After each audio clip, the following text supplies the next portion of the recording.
Welcome to another episode of the Texas Authors TV show. Discover new authors, discover great books, any genre you love. Come take a look, hosted by fellow authors. Real talk, real spark, quick fun spotlights right from the start.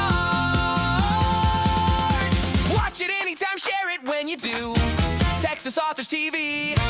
Welcome to another episode of the Texas Authors TV podcast. Today we have with us Maria Ashworth, who has written 20 books for children and has a new program coming up, and we'll get into all of that shortly.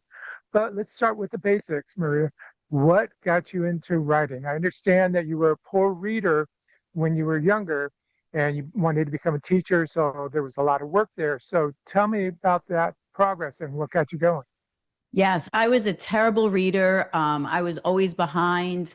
I remember these little SRA boxes, and it was devastating that I wasn't a good reader. But I didn't have that reading in my home. We had one book, and it was probably the most scariest Snow White book I've ever seen. But that's all we had. We didn't have a bookshelf. We didn't go to the library. So as I got older, I read more books. I was writing poetry. I was doing things as a teenager for myself. I always liked to write. Then I wanted to be a school teacher, and I was teaching kids, and I absolutely loved it. I did that for a while. And then I stopped when I had my children, and I wrote this book. I wrote the manuscript for step 1, step 2, step 3, and 4 because my daughter didn't want stepbrothers coming to live with us. And so I had to make the transition easy because I was in love with this man and I wanted the marriage to work. So I wrote this book.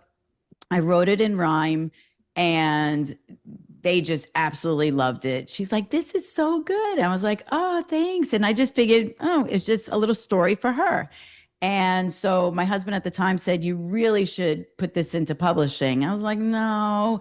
And he's like, "You got to do it. You just got to do it." So I honed in on my craft. I joined SCBWI right away. And in 2009 is when I started the critique group that has been in existence since 2009. Every single week, we meet no matter what. And then when COVID came, we had to go to virtual. So then we did it virtually, and we're still meeting today, which I'm very proud of. We have seasoned writers, writers that are just beginning, writers that have had agents, writers that have had publishers.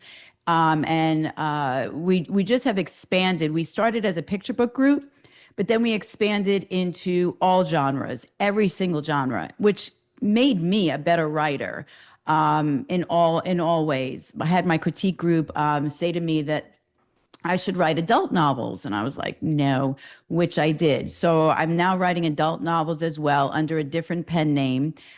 Suspense thriller I just did, and they're not published yet. Romance novels as well.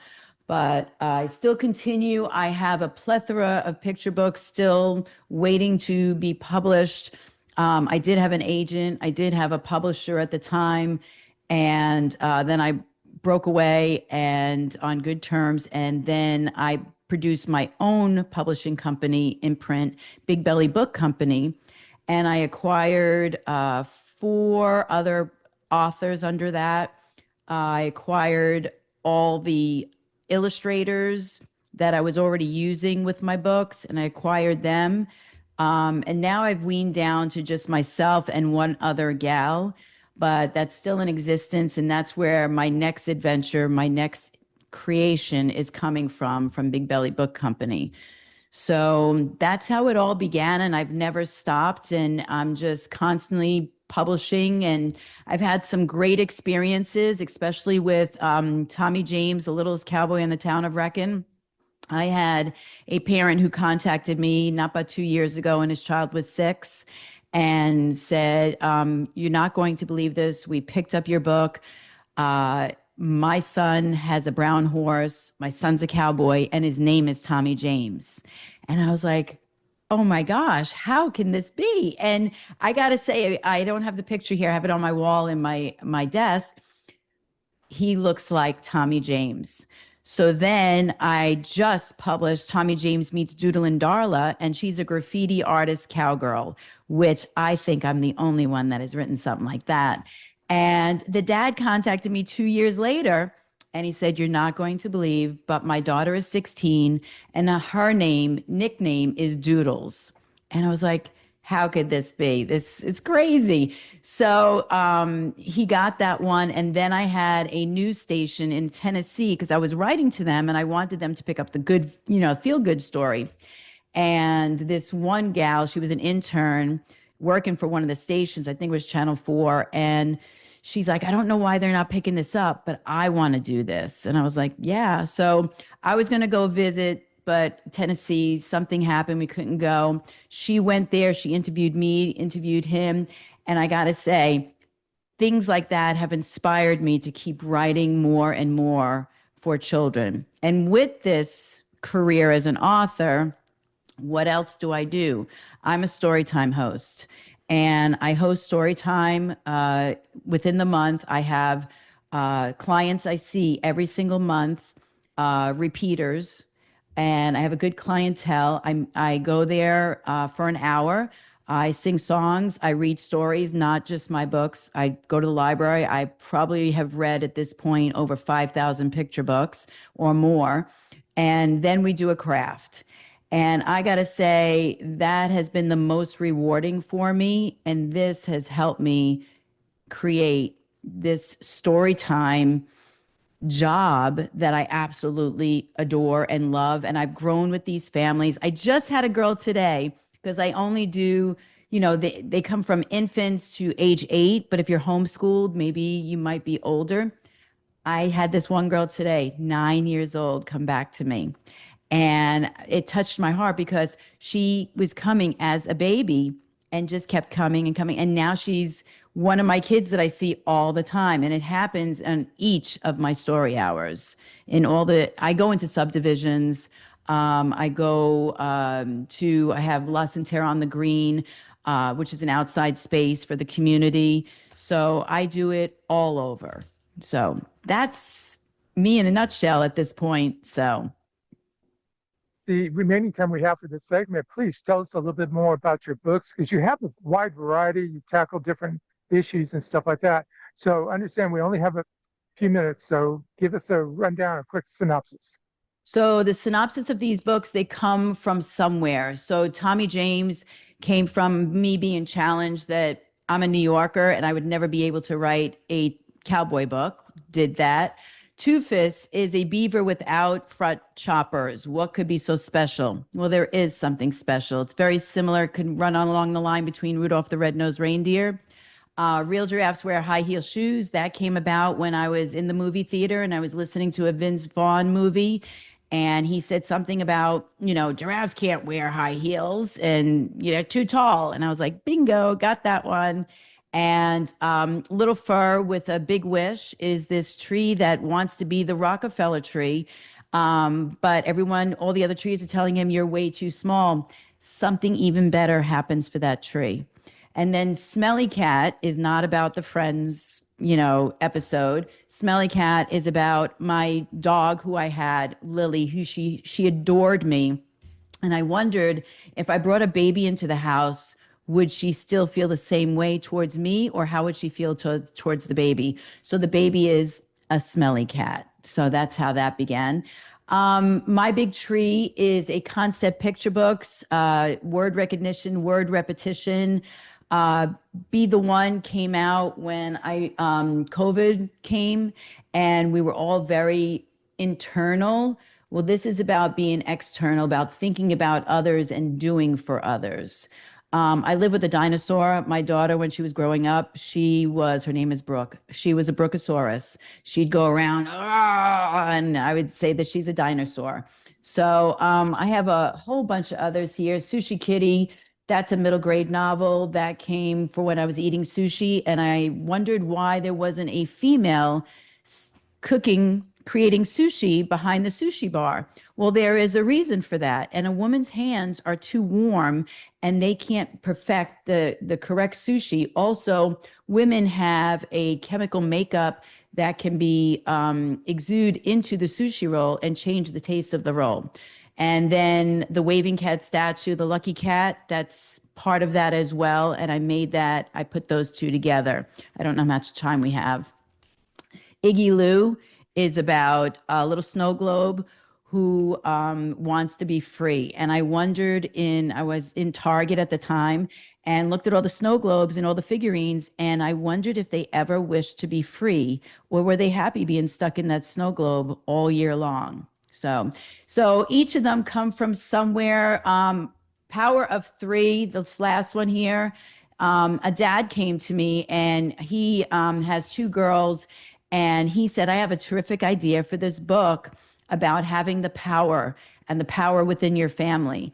And so he wrote that book with me, and he created a chair that sits in Luling, Texas.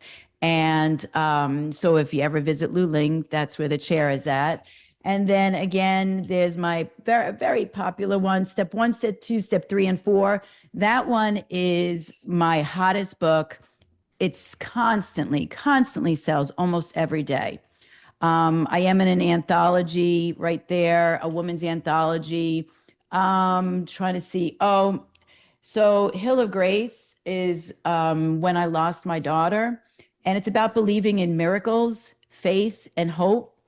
And I wrote that for her 21st birthday, and I lost her. She never took her first breath. So that was for her.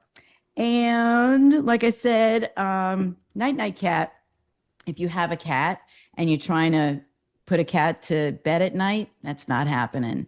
So this is an interactive book, and it gets the kids to possibly have being the cat whisperer. So just maybe. And then A Caterpillar Forever is when we collected a pupa when the kids were younger, and we watched it bloom into a butterfly. But what if the caterpillar didn't want to become a butterfly? But Mother Nature had a better idea. And Crickets in Austin is about a true story where the crickets, Austin, Texas, they had an invasion of crickets. And that's how that story came about. So that's pretty much, I don't have them all up there because I still got to get them in their covers, in the frames. So I think there's two more. I have one coming out, The Crooked Man, and it's a crooked man who loves everything crooked. But his friend comes over and she does not like what she sees, but he sees the wonder in things that are imperfect. So that's going to be coming out any day. So that's what I have going on so far. That is a lot, most Yes. definitely, and a lot of different subject matters. So that's wonderful. We are at that point. We do need to take a break and let our sponsors do their thing. We'll be right back.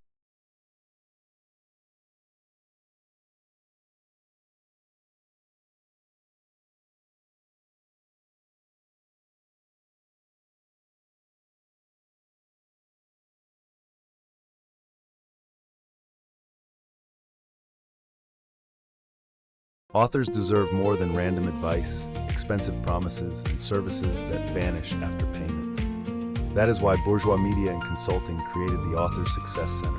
Since 2001, we have helped authors find direction, build credibility, gain visibility, and move forward. Through reviews, verification, workshops, resources, and community, ASC provides practical tools for a stronger author journey. Authors Success Center. Honest guidance, real opportunities. AuthorsSuccess.info.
Hi, and welcome back to another episode of the Texas Authors TV podcast. And we have with us Maria Ashworth, who has been talking about her 20 plus books, including her newest one that's getting ready to come out.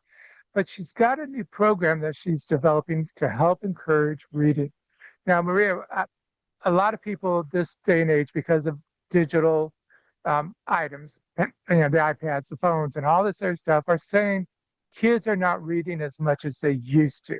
And we agree with that. And the museum definitely agrees with that. So, we are always looking for new ways to try to get kids interested in reading. And you've come up with an idea. So tell us about that. Okay. So in the middle of the night, I was thinking of something like, what can I do to get kids, give them an incentive to read? When my kids were younger, Santa Claus would come into town and I would put their Santa's footprints on the floor and they would find them in the morning. 2:00 in the morning, that was my idea. I got it. So I created Where's Readsy? And Readsy is a reading adventure, kind of like a search and find. So what happens is you'll get the box, and in the box, you're going to have these little cute little paw prints. As you can see, they're upside down hearts. I wanted to make them a little interesting. And then you have Readsy's Fuzzle Snacks. And so the little paw prints will be in here, and then you get the directions. And so what happens is you will set out for the children, if you want Readsy to come, Fuzzle Snacks. And then in the morning, the child will come and look for Readsy's paw prints around the house. And Readsy will have disturbed all the fuzzles because he ate them. And then you'll find the paw prints, Readsy's reading glasses, because he has an extra pair for you. And then Readsy has picked a book off your shelf and that Readsy read that night. Readsy could probably read in your hamper, in the refrigerator. Readsy could be anywhere, and you'll have to find where Readsy was. And the book will be left there. And the incentive for that is for Readsy would like for you to read the book by yourself or with your family. And you could put on the reading glasses that Readsy left for you. I just felt that this would give kids the incentive to want to read instead of having to read. We always say, oh, go pick up a book. When I used to do my kids, we used to have quiet time. And quiet time would be, you would read a book and mom would read a book at the same time. But today's day and age, I was looking at statistics and over 58% of kids are on their screens. By the age 8, kids are already having a cell phone. So what's happening to books? Books are becoming more obsolete. We're putting things on Kindle. We're putting things on our phone. You go to restaurants and you see kids, it's there. It's right in front of them. So I'm trying to get kids off screen time and more with get back to basics. I want to go back to basics, back to reading. And that's when what I do in my story time is making reading fun. This would be fun. Then you can leave Readsy notes. Readsy could write you back. There's so many different things you can do with the Readsy product. And you can take it with you on vacation. It could be with you in a classroom, in a library. So it's basically for everyone to be able to use with children, and it can run at 1 year old all the way up. So let's start going back to the character. Could you show the character? Yes. Readsy? So the character, hopefully it does take off my fade. The character is Readsy, and Readsy was born in the town of Lullaby and in the Great Library. And in the Great Library, Readsy read all the books he can read. And then he wondered, what am I to do? Are there any more books to read? And that's when he goes down to earth. And that's when he explores each home and what books that they have to offer. In the package, you said it's a box. So first off, do you have an estimated retail value of the box? It's going to be $29.95. And the parents can buy extra paw prints if they want to extend the paw prints. Parents could buy extra fuzzles if they lose them. If you have more than one child, you're going to need probably more than one pair of glasses. You can do that as well. And I did not do a stuffed animal. a stuffed critter. Why didn't I do that? We don't do stuffed fairies. We don't do stuffed bunnies. We don't stuff Santa Claus. Santa Claus is magic. You know, a bunny is magic. Fairy is magic. Well, Reedsy is magic as well. So we don't have to see Reedsy in order to believe in Reedsy. Yeah.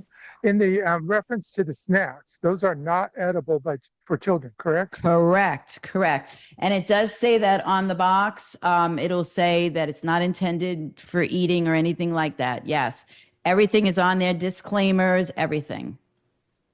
Okay. For your collection, are you going to do any particular books related to Reedsy or Oh, coloring my pages? my apologies. Yes. So I do have oh, it's upstairs. I do have a book and it goes in the box. So that goes on top of the box and it tells the story how Reedsy fell in love with reading. That was one thing I meant to bring here with me. It's upstairs. It's with all my other things in my assembly line that I need. So if anyone hears me out there and can go and get Reedsy book for me, I'd greatly appreciate it. So yes. Are you, will you be coming out with coloring pages or activity books as well? Yes, yes. I'm going to have coloring pages. I'm going to have activities. So I have something similar to this that'll be on the website for Big Belly Book Company. And it's going to give the parents all the ideas they need, how to set it up, what extra things that they can make it fun. You know, those magnetic letters. So Reedsy can leave a little note on your refrigerator with with magnetic letters. Reedsy can leave a little gift for the child, a bookmark, another new book. All the incentives that have to do with reading, Reedsy can leave at any time if Reedsy wants to. Wonderful. Um, this is going to be a big project for you, no doubt. Is the family helping you with it or? Yes, yes, yes. We were just collecting fuzzles, putting fuzzles in a bag and tying those off. We're counting, our paw prints and yep, then we had to stuff them. Yep. I got to say the process was a lot of fun. To pick out the bags, to pick out, getting the labeling just right. This will be purple. So this one is white right now, but it'll be purple. Creating this and finding the people to do that. It was so much fun. I had a blast. I had a question. I just drew a blank. How can people order the box when it's ready? So the box will be on Big Belly Book Company and on my website, www.bigbellybookcompany.com. It'll be on Amazon. I'm hoping to get it on Etsy, Shopify. I've also, I've been listening to a lot of Shark Tank, a lot. And I already signed up for Shark Tank. So, but I think I didn't miss it, but I don't think I got picked this time. So, but I will be applying again. So I learned on there places to sell your items. Someone just said something to me and I was like, I have to jot that down. And I know how to get into Walmart. I know how to get into Target. So the plan is to be in those places. So if I have to go into a Walmart's, that's what I'll be doing. Here in Austin, we have what's called ACME, which is the Arts, Creative, and Music Enterprise. Anyways, it's a grant by the city of Austin. And I know Houston and Dallas have grants as well that can be used for your program in order to help you get the word out and give free copies to underprivileged children and stuff like that.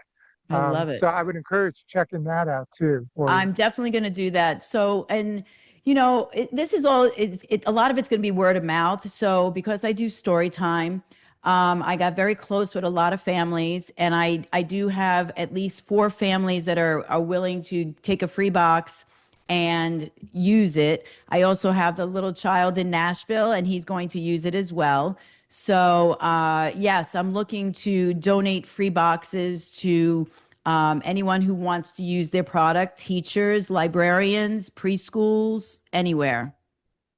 Good. And unfortunately, this is where we have to stop our segment and let the sponsors do their thing. We'll be right back.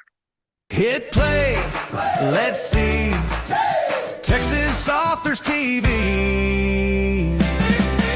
Discover new authors, discover great books, any genre you love, come take a look. Hosted by fellow authors, real talk, real spark, quick fun spotlights, right from the start. Watch it anytime, share it when you do. Texas Authors TV.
Welcome back to another episode of the Texas Authors TV podcast. I have Maria Ashworth with us.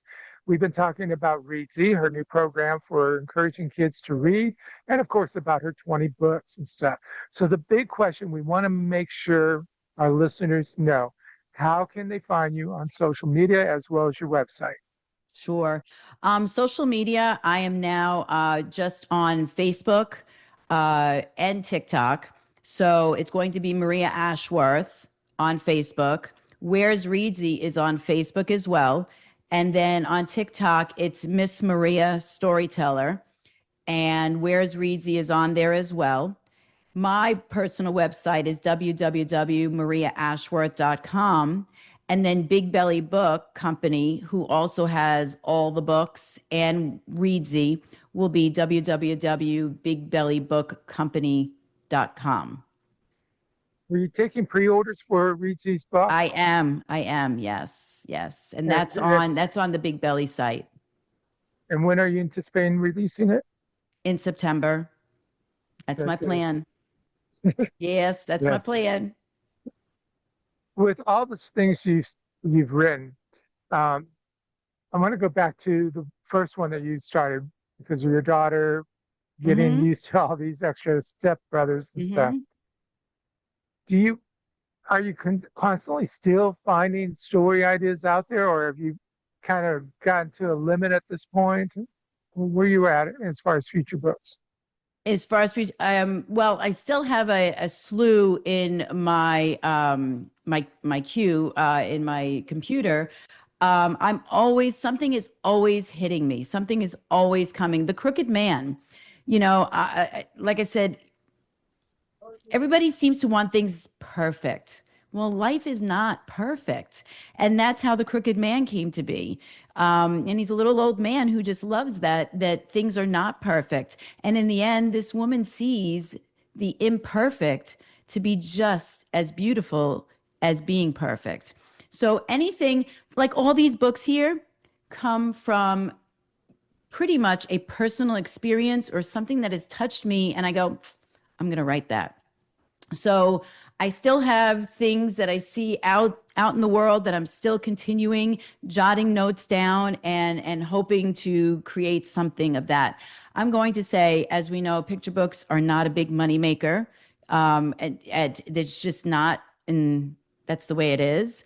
But you got to love what you do. And I will do it over and over again because I love creating these books and I love putting the smile on faces. I love hearing parents laugh when I read them. and it just delights me. And then, giving the books out to kids. One little girl, she just came to visit me at another place, a different girl, and she's now 12. And she heard that her sister was coming to story time, and she's like, I want to go. And she goes, okay. And so I'm doing my story time, and I look over, I go, it's you. And just out of the blue. And she's like, yeah. So in the end, I spoke with mom, and mom goes, she gave all her books to her sister, but she will not give that book that you gave her that's signed. She's like, no, it came from Miss Maria. It's signed. You're not getting this one. Who am I? I'm just a little nobody. And yet she thinks I hung the moon. That's the best feeling in the world. So I'll keep writing this even when I go broke. I don't care. It actually brings me to a question we ask all of our guests. With anybody who's considering starting a book, it doesn't matter if it's a children's book or an adult book or whatever, what words of advice would you give them? Write it. Write it from beginning to end. Get in a critique group. You must be in a critique group. Sister, brother, mother, father, they're going to say it's grand. You need a critique group. You need to get it to perfection. I mean, step 1, step 2, step 3, and 4 took me 75 rewrites before it ever saw the light of day. Dr. Seuss, I guess he had 300 and something before his book got out on the market. It needs to be perfect. Every word has to count. And if you believe in it, and if you believe it's a story to tell, and it's a good story, not just any story, and you got to have good illustrations too. Don't skip on that either. Even if it's not a picture book and you're writing a novel, make sure it's the best. And like I said, get a good editor.